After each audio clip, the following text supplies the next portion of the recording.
Gemini, ito po yung ganap sa inyo sa kalating buwan ng February. February 1 to February 15. Guys, ito ay general reading. Gemini, ganap sa inyo sa kalating buwan ng February.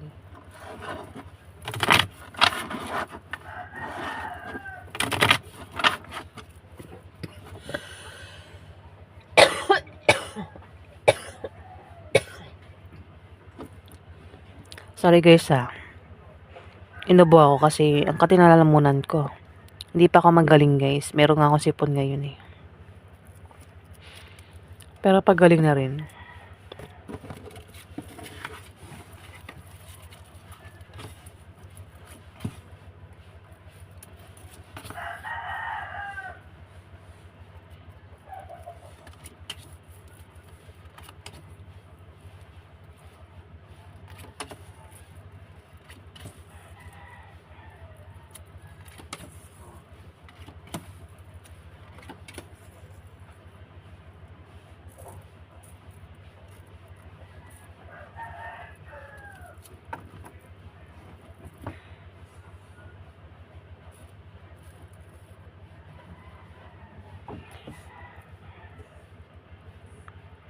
Gemini.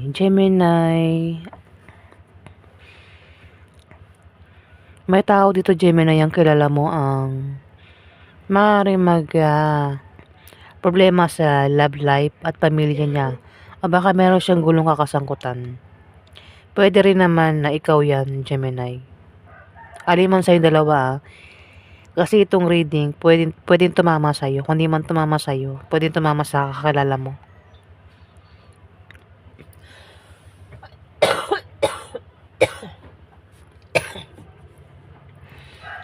Ayan. Ang hirap magkasakit guys. Hindi ko makontrol itong ubo ko. Sorry May tao dito, Gemini, ang problemado nga sa kanyang pamilya, love life, o baka meron siyang gulong kinakasangkutan, Gemini. Pwede kung hindi man ikaw kilala mo siya. Kung nangyayari na yan, pwede malampasan mo na sa kalating buwan ng February. O kung mangyayari pa lang yan sa kalating buwan ng February, sinasabi rito na malalampasan mo rin daw yan, Gemini. Kung ikaw yan. At may tao rito ang maaaring magpayo sa'yo. O ikaw yung magpapayo sa kanya. Kaso yung papayuhan hindi nakikinig sa payo. Matigas yung ulo ng papayuhan dito, Gemini. Meron din siyang maling paniniwala na salungat sa direksyon ng tagumpay. Ayan.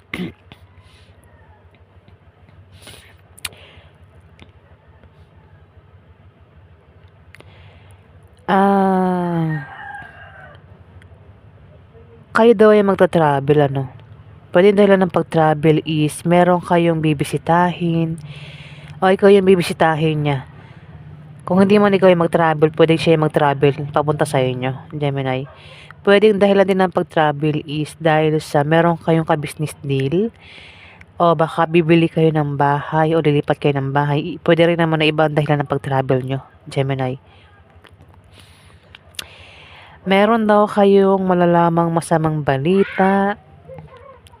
Kung hindi man ikaw yung makaalam ng masamang balita, may tao dito ang makakaalam ng masamang balita na patungkol sa negosyo na itatayo. Ayan, nabubulol ako. Kung nagbabalak daw, kasi may tao rito, Gemini, ang nagbabalak magtayo ng business sa kalating buwan ng February. Pero dyan din, patungkol dyan yung malalamang masamang balita. Ayan, Gemini. Kung sino man ito nagbabalak magtayo ng business, pwedeng kilala mo siya. O ikaw yan.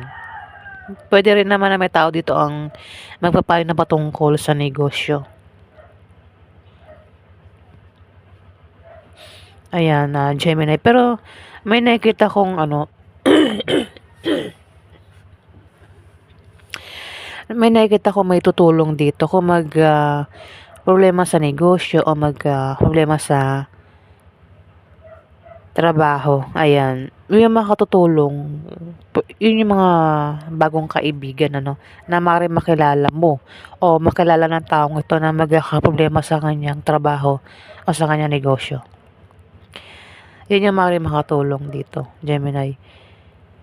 At dito may pagpiling gagawin. May pipili, ano, pwedeng piliin niya dalawang tao, dalawang negosyo, dalawang trabaho, basta dalawa yung pagpipilian niya dito, Gemini. At hirap itong pumili, ano. Sinisipon na ako. Alamin po natin yung ganap sa inyo, guys.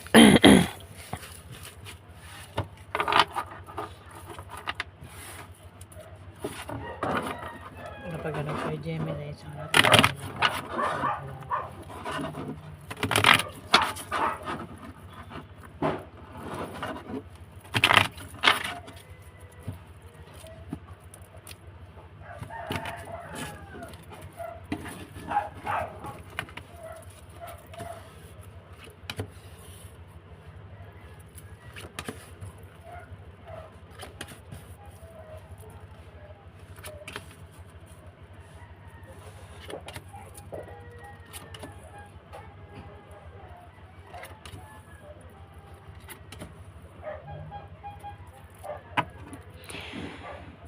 Gemini, puro travel talaga, no?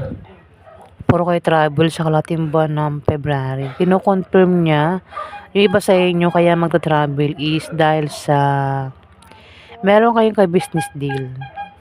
O maaaring nilipat nga kayo ng bahay o bibili kayo ng bahay, Gemini. Ang iba naman kaya magta-travel is dahil mag-apply ng trabaho o mag-resign sa kanyang trabaho. Ayan, Gemini. Mukhang ano, no? Yung ibang dahilan ng pag-travel. Kung sa gabi nyo gagawin yung pag-travel, o kung gagabihin kayo, o madaling araw yan, ingat na kayo sa pag-travel nyo. Ayan, Gemini. Para makaiwas sa, ano, iwasan nyo yung aksidente, ano, sa gabi, madaling araw. Kung yan yung oras ng pag-travel nyo, Gemini. O kung gagabihin nga kayo. Ingat din daw sa ano, no, kung may stress, huwag ka magpaka-stress. Magpatingin sa doktor kung may stress, Gemini. Pwede rin ang iba sa inyo kaya magta-travel is kasi may taong ano rito taksil. Magluloko ito sa pag-travel. Magtataksil sa kanyang pag-travel. Ayan, fault ulit. Yung taksil sinungaling nga at mapangling lang. At may manloloko dito. Pwedeng isa pa yun ang dahilan ng pag-travel is magloloko ito, magtataksil. Ayan, magsisinungaling at manlilin lang. Ayan, Gemini. Kung sino man ito, pwedeng kung hindi man ikaw kilala mo siya.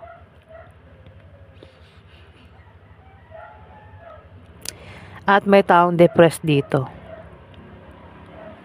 Kasi kung may nagtaksil, may magtataksil, mabubuking ito. Kung magloloko ito, mabubuking sa kanyang pagtataksil o pagloloko, ano. At may taong depressed dito at negative ang pananaw niya sa buhay, Gemini. Siyempre kapag malaman mo talaga yan, depressed ka talaga at negative ang pananaw mo, pwede mauwi sa hiwalayan. Kung yan ay karelasyon mo, Gemini. Maraming Gemini po bahala na kayong tamaan nito. Kung hindi man tumama sa inyo, huwag niyong pagpilitan, di ba? At least hindi tumama sa inyo to. Tatama lang ito sa may karelasyon na hindi maganda ang samahan nila ng asawa niya. Kung asawa niya yan.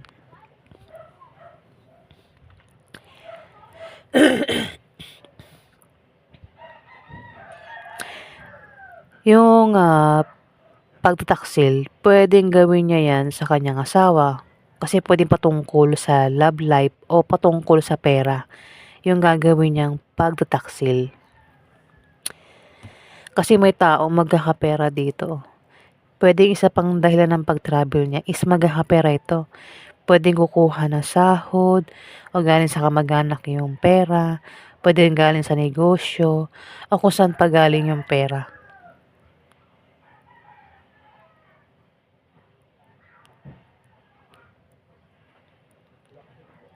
May darating din na blessing na maaaring pagkamalang hadlang. Ayan, Gemini.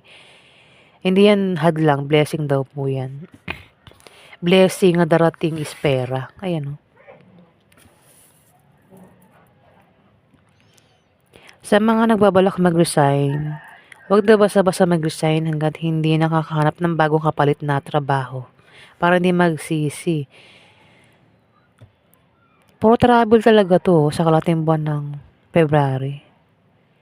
Puro travel, maraming dahilan ng pag-travel.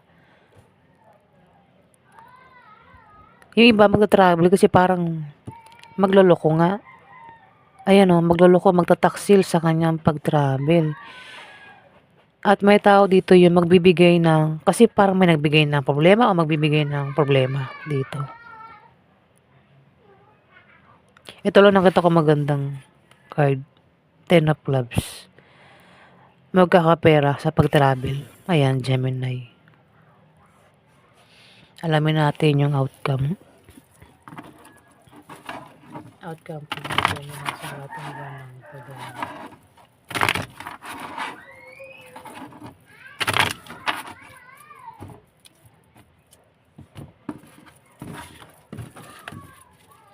Outcome kay Gemini sa ating buwan ng February.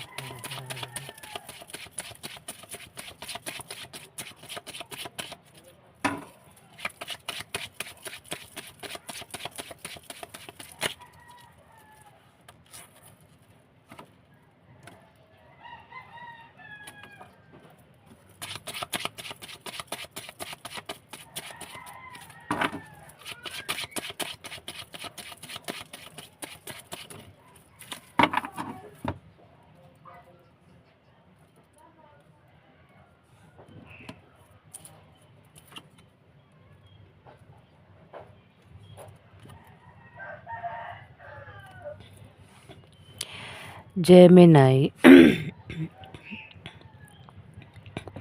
may asawa ka ba? Asawa mo to. Asawa mo tinutukoy dito.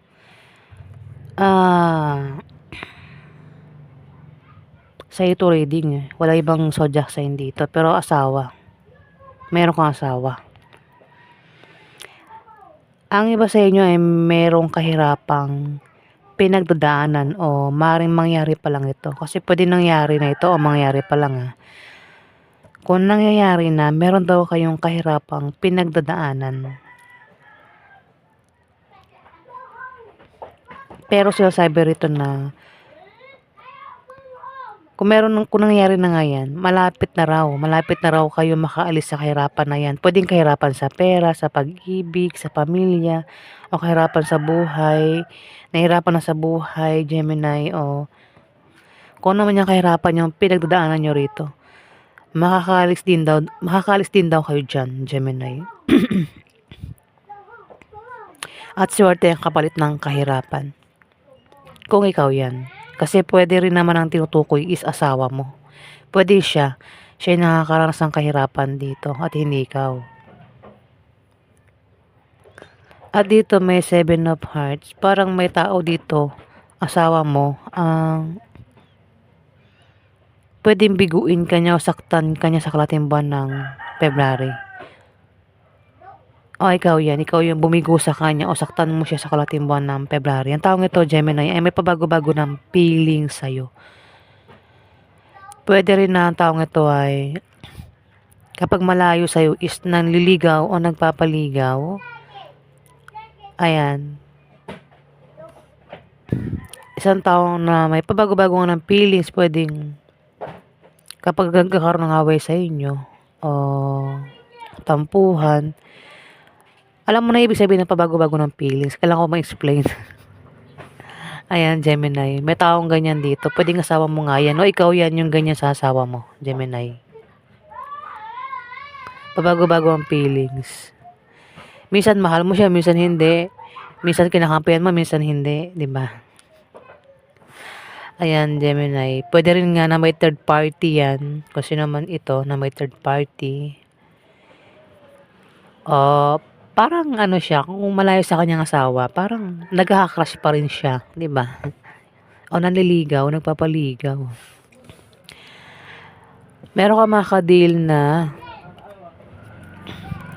Libra, Aquarius, Gemini. Pwede rin naman na ikaw ito. Kung hindi ikaw ito, pwedeng ito ay kapareho mo na Gemini. Maring ito ay Libra o Aquarius na bata sa'yo, Gemini. O ikaw yan, isa kang kabataan. Ayan yung ganap sa inyo, Gemini.